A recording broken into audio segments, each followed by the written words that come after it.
Diamond Creek Farm presents Southwind Frank, a force of nature who tore through the 2-year-old ranks and left a lasting impression on everything in his path.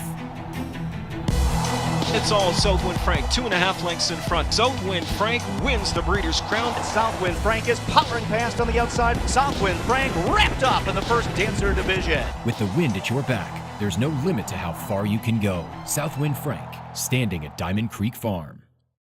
Derick Giwner along with the always ready Matt Rose here at DRF headquarters to talk about some harness racing for this weekend. We have a couple of stakes races still on the menu, the last 2 stakes races of the year. We're going to talk about one of them, the Progress Pace at Dover Downs on Thursday night.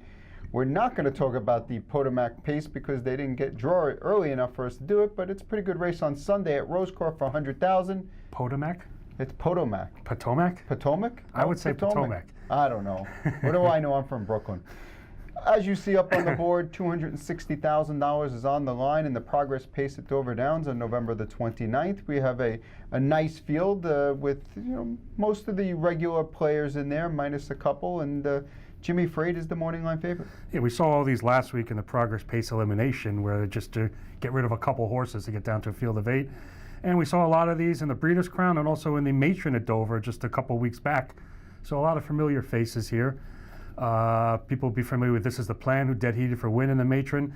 Jimmy Freight, who's been rock solid wherever and whenever he races. Dorsador Hanover, $1.2 million in the bank, but saddled with the 8-hole here, which makes things a little interesting.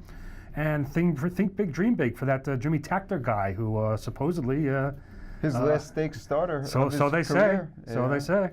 So it kind of makes for a rather interesting race here with at least 4 solid contenders, I think, on the win end. Yeah, there's no doubt about it. I mean, listen, 2-1 morning line favorite, and I think Jimmy Freight is the horse to beat in here. He's been, pretty solid just about every single start. I think he's only missed the board once in his once this year. I mean, and you look at his starts, it's 25, 30, 31 for 32 in his career, first, second, or third. That's pretty strong, and he's got the early speed, should be going towards the front. The question is, how hard is he used? Is it going to be like the Matron, where he's used 25 and change to the quarter, and then he came up a nose short, or does he get the front in 26 and 4, and then he's gone?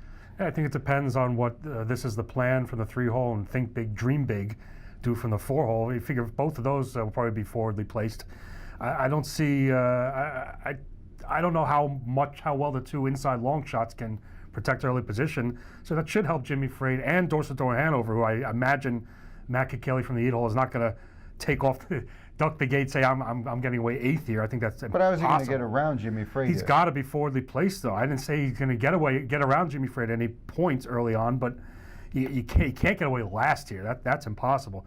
So it does make for a rather interesting and it's an important turn. Race for Dorsador Hanover. He's trying to win 3-year-old Colt Pacer of the Year, or he's a gelding, but still same division.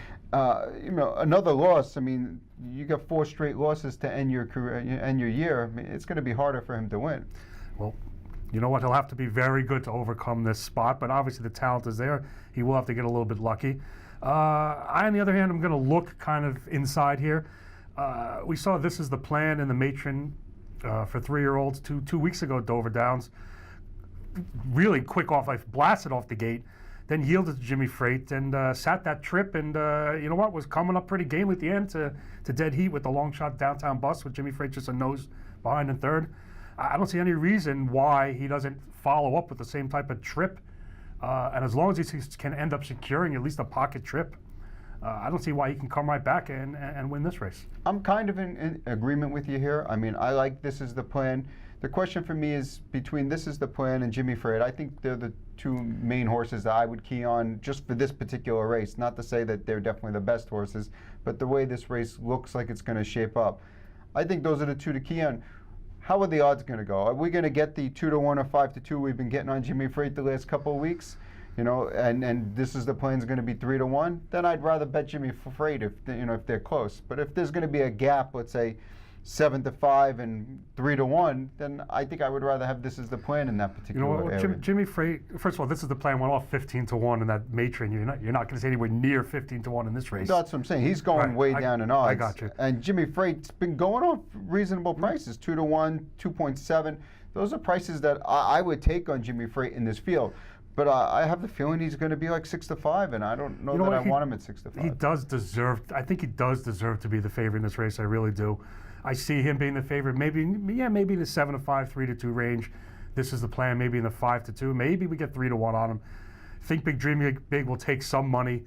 Dorset Hannah will take some money. You can't really make a case for any of the other horses in this race on the win end. They seem to be a touch overmatched. Schnitzel do something.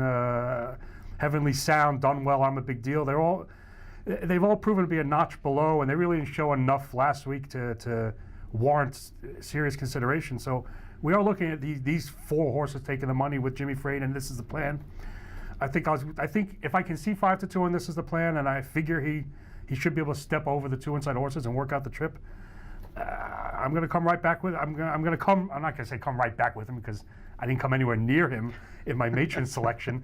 I'm going to stick with him to come right back and have another solid effort at Dover Downs, making 3 straight solid efforts, and hopefully a winning effort. I'm in agreement. I think this is the plan. Looks like he has a big shot in here. I also like Jimmy Freight, like I said, depending on the price, and that's Dover Downs on Thursday, race number 10. We're going to move ahead a couple of days to Saturday, and we're going to switch locales to a different racetrack, to Yonkers Raceway, a half-mile track at Yonkers.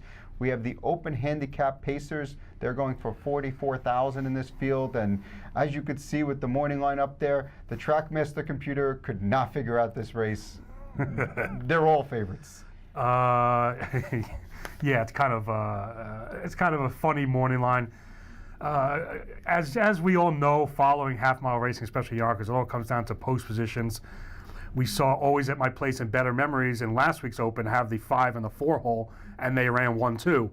Now they're banished to basically an 8-hole assignment and a 7-hole assignment, which may or may not, and I think lean towards more may seal their fate in here.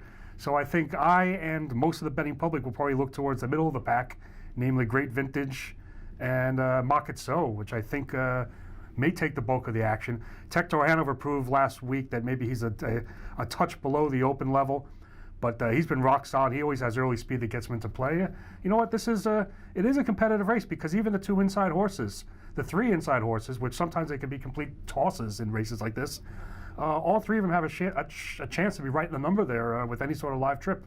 It is interesting in that you say that, in that one of those horses, if any of them is sitting, a 3-hole and happen to get out, they have a shot at surging late and winning this race. I'm in complete agreement with you. I think the 4 Great Vintage and the 6 Market So probably will go off as the favorites in this race, in my opinion. And I think they're the horses to beat. Great Vintage, interestingly, is the 10-year-old. Moves from Jimmy Takter to Nancy Johansson. So you see one of Takter's horses moving on to his daughter, as you'll see many of the horses in his stable do that. I mean, this one's got really good early speed, tends to do well when draws inside posts. Made over 1.3 million. It's a good spot for this horse, as it is for Market So, who a little bit tougher because the races he's won recently have been on the lead, and it's going to be a little hard for him to get around Great Vintage and Tector Hanover if he leaves, and who knows what might happen inside. Yeah, Joe Bongiorno has been driving Market So great, and we know the story about Market So. Was always one of the top free-for-all or open pacers year after year, 2.7 million in change in the bank. He's kind of had a resurgence the last few weeks. You can excuse 2 weeks, two starts back, couldn't hack a 2-move effort from the 7-hole, trying to come uncovering into Gucudo Hanover, who we see is absent this week from the Open. Last week it was just one of those. He had the 8-hole. Tore the track. You could say he kind of tore the track. Really, was Joe Bongiorno sipping coffee in the bike or something during the mile? Problem is, if you're watching on TV, you really couldn't see him because there's no split screen. Wow. However, it was a tough spot. It was bad conditions. It was rainy, windy, and very heavy rain, and kind of the rain, kind of sideways rain. So he was unable to get involved. Couldn't really leave from that spot. Like I said, the two horses that are outside now, that are banished to the outside in this 1 through 8 assigned handicap, were the 2 horses that had the mid-pack post and took the money last week and were the most logical, which is why logic would dictate, with Market So moving in a couple of spots, Great Vintage moving in a couple of spots, and we know Great Vintage is just a 10-year-old warrior. I'm sure when Jimmy Takter passes this along to his daughter, I'm sure there probably aren't even any instructions. This horse knows what to do. This is the kind of horse I think you just put him out on the track and he goes around twice and he comes back. But yeah, this is from a logic standpoint. You got to look middle of the pack here. Great vintage. I have to assume before they placed. The race starts to pick 5, so we could use both Great Vintage and Makatsoa in our tickets in the pick 5. Maybe there'll be a carry. There's a carryover on Friday at Yonkers in the pick 5, That's right? correct. Over 4,000 and change. So if no one hits it, a double carryover. we could have a double carryover. There could be $12,000, $15,000 in carryover money there, and I'm going to go with Makatsoa in this field as my top pick. Okay. I just feel like this is the kind of spot he waits for you that he'll take advantage of. Like it is. It's just a question of what does Dan Dubé do with Tech-Tour Hanover. Leaves the gate practically every week, but then sometimes, you know what? Does he take no money and try an off-the-pace technique because he got baked up on the front end and overwhelmed on the front end last week? I don't know, but Makatsoa's job could be made much more difficult deciding what Dan Dubé does. I assume Jim Rohn Jr. is leaving with Great Vintage like we discussed, but class-wise and tactically-wise, just makes more sense this week than in the previous 2 weeks to use Makatsoa. And of course, if there's any sort of pace meltdown, Better Memories and Always at My Place, who were 1-2 last week, like we said, probably post-compromise for 7-8. Either one or both can be used in the number. I'd be surprised if either one of them won from this spot. And you know what? If we're looking at exactas, tries, or supers, who of the 3 inside horses do you throw in there?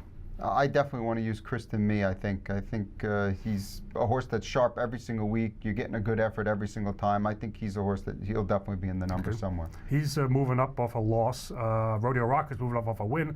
Soho Lennon, never been in the 3 horse, never been an open type horse. But you know what? He moved to the open last week, was about 4,000 to 1. Slipped out on the final turn, had very good pace closing. I got to imagine he's a rail sitter trying to shake free again. So I'm not afraid of the 3 inside horses, although any one of them can hit the ticket. We'll see. Pick 5. I'm probably going to use Great Vintage Makatsoa, like probably you are, and we'll keep my fingers crossed. We'll go from there. So let's look at a couple of races for this weekend. Yonkers Raceway and Dover Downs. We'll be back next week. Who knows where we'll be? Maybe the Meadowlands, Pompano Park.